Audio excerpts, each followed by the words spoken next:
Blessings. Welcome to today's Law Enforcement Daily Devotional. We're in Leviticus chapters 18, 19, and 20.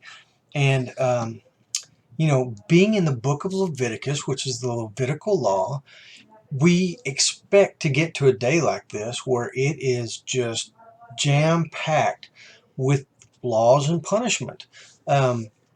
Today, chapter 18 was about unlawful sexual relations. And this chapter, I think, looked at just about every sexual sin you can imagine. And it starts off with no incest, no sex with your stepmother, stepbrother, your stepsister, your stepbrother. Wait, I already said that.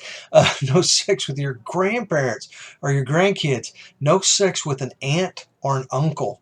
No sex with a daughter-in-law or a son-in-law. Don't have sex with a mother and her daughter.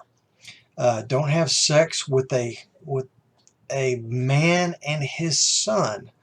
Don't have sex with your neighbor's wife or your neighbor's husband. Don't have sex with anyone of the same gender.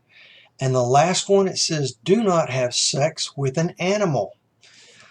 Okay, so the whole chapter was spent on sexual sins. So glad to get that one out of the way. So we come to chapter 19, and it is just a list of different sins that, they're crimes of a personal nature, crimes against other persons.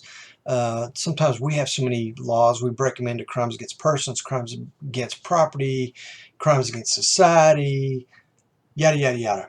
Well, as many crimes as are listed, or sins, as are listed in chapter 19, it's not near what we have in today's society, obviously, because there's just a couple of chapters that talk about them.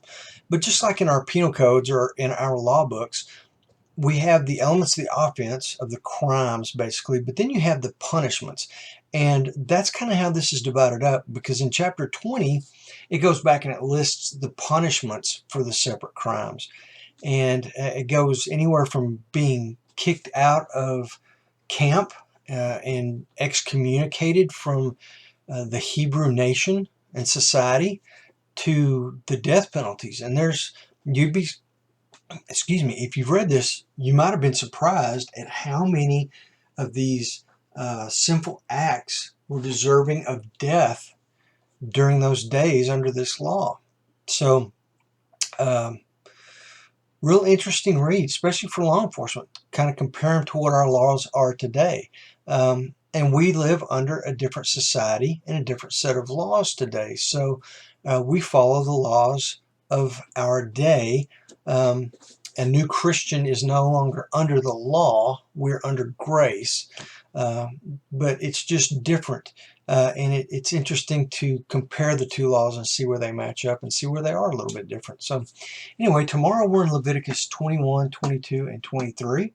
I hope you get a chance to sit down and read it and study it, kind of see what, just kind of break it down and look at it and look deep into God's Word and see what kind of revelation He has for you. But until then, be safe, and I'll see you tomorrow.